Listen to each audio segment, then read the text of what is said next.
2025, this is Ripid Events Patuxent 10K. I probably said that wrong, but this race is being held on February 2nd. Again, we are diving into the 10K, not the half, not the 5K, which is new this year. Super popular event. It has sold out 7 years in a row. I don't know what the weather's been like for the last 4 or 5 years, but I know that last year it was very, very good in terms of February in the DMV. And that's going to be a kind of the X factor, the limiting factor in this race is the weather leading up to this race. It is going to take place. If you scroll up here, you can kind of get a good sense of the road surfaces that you will be on. You're going to be on road, you're going to be on trail, you're going to be on all kinds of stuff, pretty much every surface available to you out there. So plan on not a clean race if it has rained in the days leading up to it and they're still holding the race. Again, it's going to be back on the trails there, so you're going to get a little bit muddy. If that is the case, also watch out for some slippery spots with the leaves back there. If it hasn't rained, obviously it's going to be great for you. But again, watch out for some slippery spots or some issues there. Another interesting element that can happen is if it rains and then it gets a little warmer, everything just kind of soaks in, and then it gets cold for the next foreseeable future, right? The ground is going to get really, really hard and tough, and that does change some things as well. So again, you're just going to have to be prepared and think about what's happening in the days leading up to it and not just show up. You can't just do that like a traditional 10K or 5K in your neighborhood. So on the website here, you can access this info. It's not top secret or anything. The race talks about what you're going to do. The race location, they have the direct address here. So on race day, plug that into your GPS. Off you go. And there are age requirements. Got to be at least 14. If you click any of this stuff, it's going to take you to a different spot. So race info, it's just going to drop you down here. But before we do that, registration is sold out. So if you're not already in, you're not in. This is our race swag this year. If you haven't seen it, these are going to be the medals that you will receive and the shirts. Race day, travel, info, parking. They do recommend you do carpool with someone else. There is parking available along the Guilford Road near the race venue. But again, it's probably early bird gets the worm out there. So they also have a just address right here. You can type it in your GPS. The race format is a wave start here. And again, we are diving into the 10K, which is on February 2nd. Wave 1 starts at 9. Wave 7 starts at 9:18. I do not know which wave you're going to be in.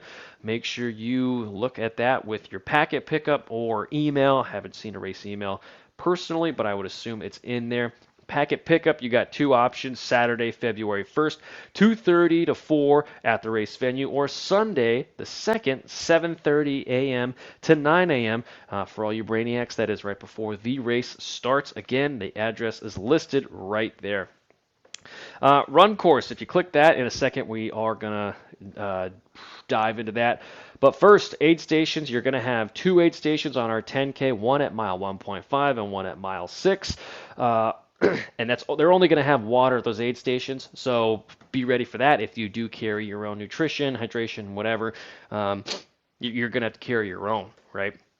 Because all they have is water. If it is very, very cold out there, we're talking sub 20 degrees and they're holding the race, you might want to plan on bringing your water anyways, because by the time you get to that aid station at mile 6, the water could be frozen, not totally unheard of out there, but just something to think about, right? Get the creative juices flowing. And we are doing this about a month ahead, so a little too far ahead to say, hey, it is going to be this. So just, it's wild card, it's a DMV, it's February. Just be smart. Awards, top 3 in each age group overall for male, female, non-binary, and then they go into the age groups right there. Again, inclement weather, this is something that you do need to know about. If they do decide to cancel the race, they will be in contact via email. So if you wake up on race morning, no email, that means you are racing. I would assume they're going to be peppering your email box soon here anyways, and as the race gets closer, it's just going to be more and more and more. So let's dive into the course. So this is our course here that they have provided. Let's back up. The red dot is our start/finish area, right? And this is going to be, you can ignore that because that's the turnaround for the half. For our 10K purposes, this blue dot right here, this is our first water station, so it does come very, very quickly, and a lot of people are just going to blow right by that, totally understandably so. As you continue on, right, this, again, this, I guess it's a yellow dot in there, yellow-orange dot. This is the turnaround point for the 5K, so if you're not doing the 5K, keep on going. Blue dot right here. That is your second water station. So you hit the water station, you go and you do the little zigzag kind of curl around thing, and then you hit the blue dot again on the way back in, another blue dot on the way back in, and then that's the finish line. If we go into this is a course that we created here. This is the elevation profile that you're going to experience out on race day. About 400 feet of elevation gain, maybe a little bit less. Remember, we do start in those wave starts, so you are going to be around other people, but not in a crazy, crazy amount, and it is going to thin out over the course of that first mile. We do have, it's kind of a net even for this first 0.5 miles. We have a little bit of a downhill, a little bit of an uphill going out. So you are going to just naturally spread out a little bit. You are going to come together towards that half mile point a little bit. But I would expect things to just kind of start to stretch out for that first quarter mile and then stay there up until that halfway for the first mile point. After that point, this net downhill, this slight downhill, false flat downhill, is going to be the point at which most people completely turn on the jets, and I would caution you against that. I would recommend that you go a little bit hard during this section. Yeah, you want to kind of push the pace. Your speed should be up during this section. Yeah. If you find that your speed, if you're flying during this section, you might want to slow it down a little bit here. You might want to slow it down. This section here, when it starts to turn more solid on our profile, that's going to be the road out here, which does happen right here. This first area right here, again, it's early enough in the race, most people are going to be able to just totally go up it, no problem, and not even think a second about it again.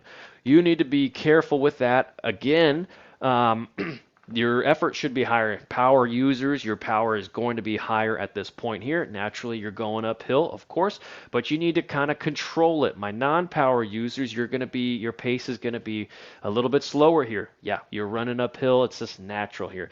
If your pace is the same as it was during this section and you are flying up this hill, alarm bells should be going off in your head and you should say, oh my gosh, what am I doing? I need to slow it down. This section afterwards, up to about maybe slightly before the 2.5 mile marker, this is going to be the area in my mind that's more important than the hill. So if you just kind of get up that hill and then this section here, you start to kind of push the pace a little bit, this section is going to be very beneficial for you to claw some people back or stop the gap from growing right here. This valley, for valley number 1 on our course right here, this is a point where your speed shouldn't be down. Let's call it a slight recovery point, but I wouldn't throw everything away during this section either. It's a funky little area, and you're going to have to gauge who's out there on the race course and what's going on. Let's call it the second real hill out there. This second hill, this is going to be an opportunity for you to kind of push the pace a little bit. And I say a little bit because this next section right here is again, this is going to be where the low-hanging fruit is to catch some of your competitors, right? This section is where you should be applying pressure on everybody else. The hill number 2 that we talked about right through here, this is important, but it's not the end-all be-all of hills out there. All right, as we approach this downhill, this is one of the most important downhills of our race, and that's going to happen from, let's call it 3.3 to 3.5, somewhere in there. But after you get to mile 3.5, it changes a little bit, right? That valley that was kind of a funky valley before, valley number 2, this is a critical point, and a couple of things can happen here. If you arrive at this section, your heart rate is jacked, you're gassed, you need to slow down. Slow down, get ready for the next part of our race because you have over 2 miles left to go. and it's going to get harder for sure. Up until this point, you've had the luxury of net downhills and just some false flats that are just angled down, and that's going to be the opposite coming back in. If you're blowing up, slow down. If you're feeling really good here, you can slowly, start to feather that line, straddle that line of am I going too hard or not? Then you can start to do that here. But that's only if you're feeling really, really good.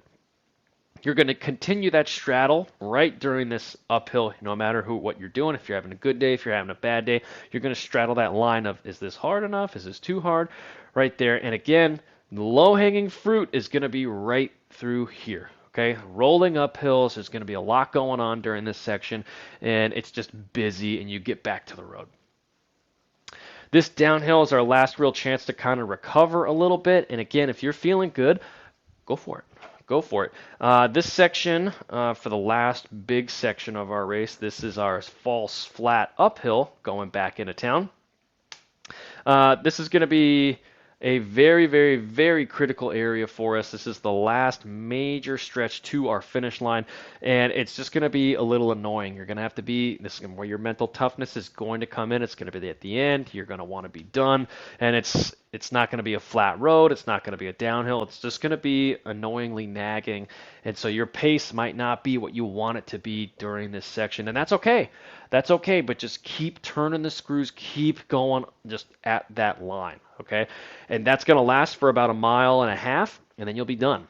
All right, and that is the 2025 Little Patuxent River 10K. I don't know if I'm saying that right again. But again, really, really fun race. Everyone that does it really loves doing this thing. The weather is going to be the big X factor out there, along with the nutrition that you bring or not. So race smart, plan smart in the days and the weeks leading up to it. Just track the weather. These early season races, you kind of have to track the weather a little bit more than, say, a summer race. And don't forget to have fun out there, everyone. If you do want a little bit more guidance or in your lead up to this race or a little bit more coaching, please reach out. We are happy to help you for this 2025 edition and thereafter. Good luck, everyone.